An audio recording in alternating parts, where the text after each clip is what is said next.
to That Horror Couple. I'm Kaylee. I'm Rob. And we just got back from watching Abigail. That's right, dude. Radio silence has They've done it again. Yeah. And I will not be silent about this. No. I gotta talk about it. We have to talk about it. Thank you, guys. Yeah. Excellent. Dude, excellent job. Basically, don't mess with Dracula's daughter. Yeah, the bitch, that's true. The bitch bites. She's crazy. That horror couple. Oh, yeah. That horror couple. It's us. That horror couple. That horror couple. And they talk about horror. Like and subscribe. After a group of criminals kidnap the ballerina daughter of a powerful underworld figure, they retreat to an isolated mansion, unaware that they're locked inside with no normal little girl. Directed by Matt Bettinelli-Alpin and Tyler Gillett, starring Melissa Barrera, Dan Stevens, Catherine Newton, Kevin Durand, Angus Cloud, Alicia Ware. Okay, Abigail, what do we like? What do we dig? Let's talk about our likes. I have to mention the cast. I love the casting in this movie. That list you just read off was top notch. Oh, yeah. This was actually Angus Cloud from Euphoria. He was in this. This was his last movie before his passing. So that was really sad, but I was really excited to see the last thing he worked on because I'm a Euphoria fan. They did pay tribute to him, too. In the credits, they said in memory of Angus Cloud, which I really enjoyed that. Yeah, in loving memory. Rest in peace. Angus Cloud. Melissa Barrera. She was awesome as our final girl. Yeah. I swear to God, I feel like not every, but a lot of horror people should just cast her. Yeah, they should. I like her a lot. What they're doing with Ortega nowadays. Yeah. It should be, she should be pass her around like a hot potato. Yeah, she's awesome, dude. Okay? I love her as a final girl. I'm telling you, she's really kick-ass. Yeah. It don't even matter about Stream 7. After this movie, I know she's gonna be. Oh yeah, she'll be doing other stuff. She's gonna be getting jobs. Yeah. No, she did such a kick-ass job in this. I really loved her. I love that whole cast. Yeah, and then we also had Dan Stevens. You might know him from The Guest and the Beauty and the Beast live-action remake. He was in this, and at first I did not recognize him because they made him out to be some slimy, greasy, older, Queens guy. He's from Queens. You could tell with the accent. Yeah, you know what I'm talking about. I'm from New York. No, I know, but I'm saying greasy? No, they made him look greasy. They did. I'm not calling people from New York greasy. I'm just saying he's from Queens and he looked greasy. Whatever, you southern hillbilly ass. Tell you what it is. They did such a good job, making him look like this criminal, slimy character. I'm like, wait, that's the guy from The Guest? I was like, oh my God, that is him. It took me a minute. We also had Kevin Durand in this, who was the comic relief for most of the film, and he was, as Peter, he was hilarious. He was great. I definitely not only are they big names and great, very talented, but the banter between all of them was very good. And what this film did, I thought was genius, was they didn't give them really names. They just said nobody has names. So because they were fake names. I always forget people's names anyway. So this film cut through all the having to remember. Yeah, I mean they just gave us the steak, not the sizzle. Okay. Oh, I forgot to mention Catherine Newton, who is Lisa Frankenstein and from Freaky. She was also in this. Loved her. She was so cool. Yeah, and this film definitely doesn't waste any time picking up. Right away, we see a ballerina doing her thing. She's dancing around.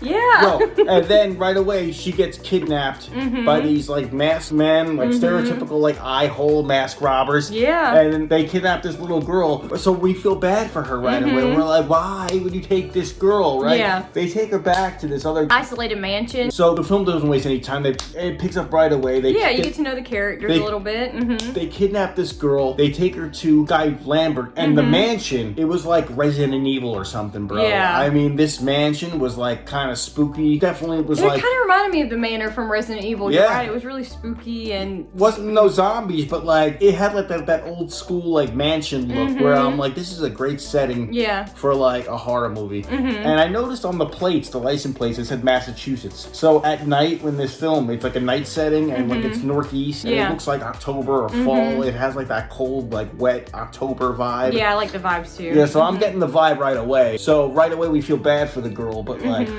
No. then, you know, we kind of have a twist that comes on us, as if you've seen the trailer, you know, that Abigail is not a regular 12-year-old little ballerina. And that's when we're explained on what's going down. Lambert explains to everybody. He says, make it 24 hours. Yeah, and they get like 50 million. 7 million a piece, I believe. Yeah, but I think it's 50 million altogether. Okay. They think her dad's rich and like he's gonna give all this money for ransom. So he's like, give me your cell phones. Right away, when films do that nowadays, I'm like, okay, they're screwed. Yeah. I'm like, okay, now it's like we're going back to like 1984 or something. Yeah. I'm like, before cell phones, I'm like, well, 94 even. Yeah. But I'm like, dude, I'm like, you know, he's like, give me your cell phones. I know, you're like, okay, they have no way of calling 911 now. No, I'm like, okay, everybody is going to die. Yeah. And I did like how the mystery aspect of this whole movie, like they left a lot of things open where like there could be like a crime family involved, like a mob story. There could be, as a member of the kidnapping crew, there could be somebody who's like involved. Yeah, like a secret agent or something. So like we don't know what's going on. Who could be trusted? There's a good mystery aspect to this one, and I did like the banter between the girl Barrera.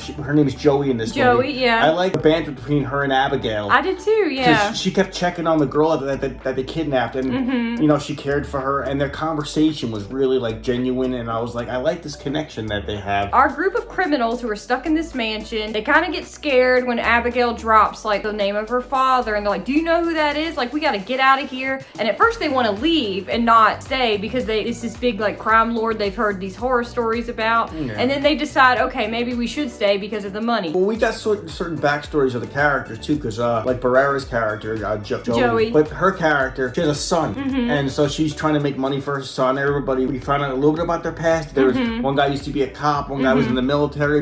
They're all like financially like they need the money. Yeah. So they did a good job of giving me backstory without boring me. I think so too. I like the character progression throughout the movie, and I kind of liked each character for like, or liked or hated each character for different reasons, which I really liked the way they presented them and the way they fleshed out these characters. I thought it was very well done, and I love how they build it up where you don't know, from the trailer that obviously Abigail is not a 12-year-old little girl. And I thought that was amazing though, because the thing that's so brilliant about this film is like we feel sorry for this little girl, and we find out that the twist of this whole movie is the hostage is the main villain. Yeah. So she's now got them hostage. Dude, I'm like, so literally they she locks them in the mansion. They were locked in the mansion, and once Abigail like becomes Abigail, like she's nuts, dude, and her teeth look crazy, her eyes look crazy. The look of her is awesome. She's bulletproof too, by the way. The guy shot her in the head, didn't do anything. Yeah, she was like, and literally as she's going after and attacking people, she's doing her ballerina thing, which is really funny. It reminds me of in Megan when she was like dancing or whatever.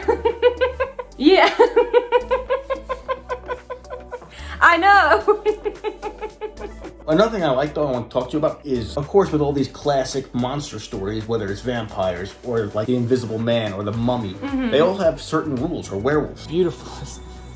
This is the skin of the killer, Bill. They talked about the classic rules of vampires. That was pretty funny. So I like how they were like, let's make our own steaks and let's get garlic and let's, so I was like, cool, because, we're kind of thinking in our head as the viewer, like, what would we do, you know? So, and plus classic Fright Night rules. Yeah, I like how they name dropped. They're like, what kind of vampires are we dealing with here? Anne Rice, Twilight, True Blood. Yeah. Like, they dropped a couple of, like, vampire, like, fiction stuff, and I thought that was really cool. I was like, hey, that's awesome. Yeah, and this film also did a good job of like walking the line between like very campy and funny, but it wasn't a joke. No, like it wasn't like full on like horror comedy or anything. The whole film wasn't a joke, so like it still was like gory and badass. The gore is awesome. Abigail is a series waiting to happen. I love that. I think there should be like several Abigails. There should. I would enjoy a sequel to this movie. There should be like a series. There should be. I really enjoyed it. Gore in this film is great. I mean, Abigail, when she goes after these people, she kills them off slasher film style, one by one. Yeah. And the chase scenes throughout the mansion are very great action movie scenes. I mean, if you like action films, you'll enjoy this. Whatever. It's very fast paced. And like I said, she's doing her ballerina thing.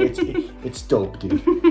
I don't know what this was when I did this. No, it's cool. She had her own style. Yeah. That was so funny. And there's also this really icky scene. This isn't really spoiling anything too much, where one of the characters falls into like a pool of like dead bodies, and you like gag for her. You're like, okay, that's gross. That was so House of a Thousand Corpses. Great starring, Goober. Meets Resident Evil. That's true. Meets Dracula. Meets Fright Night. Yeah, it makes you feel a lot of things. A lot of cool stuff goes down. It's like a nice, awesome horror sandwich. It's an awesome sandwich. Yes. Abigail, of course, she has cool one-liners in this film, and I think my favorite is I like to play with my food, or something about playing with her food before she eats it. I like to play with my food before I eat it. Something like that. Like she's gonna screw with these people before she eats them. So I'm like, that's funny. And I also like the part when like she had the ability to, because like I said, we didn't get their names of the crew, so we didn't really get much of a backstory about them. But she can like read minds, and she was telling us the truth behind them at one point. So I was like, oh, she's like psychic. Yeah, and like she like lured. She was the one that was behind everything. Like spoiler alert, like she lured them all there, like to kill them. It wasn't a kidnapping gone. It was a kidnapping gone wrong, but she flipped it on them, which that was pretty cool. It's the worst babysitting job ever. Yeah. As far as dislikes of the film, I have to say maybe it was just a tad bit, a little too long there at the end. I could have ended it like 15 minutes earlier, and I would have been a little happier. I really enjoyed the movie, but yeah, like 10 or 15 minutes knocked off there at the end would have been perfect, I think. I agree. I kind of figured like towards the end, I'm like, this film is really good. I'm like, I kind of figure how it's gonna end. I feel like at the end they just kept on trying to outdo themselves. Yeah. They were like, wait, there's more. Wait, there's more. Wait, there's more. And I'm like, okay, but they could have shaved off like 10 minutes. Yeah, it was still very enjoyable. Just if I'm being nitpicky, that's what I would say, because I enjoyed the rest of the movie. No, it rocks, dude. It rocks. That might rub somebody the wrong way. If they're like, I don't know if this is a comedy, I don't know if this is a horror, but like it has a little bit of everything for everybody. So just be prepared what you're getting into, and just have a good time with it. Yeah, if you want to have a good time, we definitely recommend going to see this movie. So as far as final thoughts of the film, I'm gonna give this film like an 8 out of 10. I really enjoyed it. I thought it was super fun. I would buy it and add it to our collection. I would watch it again. So 8 out of 10 for me. I was thinking 8 out of 10. You read my thoughts. I thought that in the theater. I'm like, this is an 8, dude. This is an 8. It was good. If not better. Yeah. But it's an 8. It's an 8. Solid 8. It's my favorite film I've seen this year. Horror-wise, I mean, like this and First Omen stand out to me. I think this is great. This girl is like a little vampire Bruce Lee. It's awesome. She's kicking ass, taking names, and doing the ballet. Oh, yeah.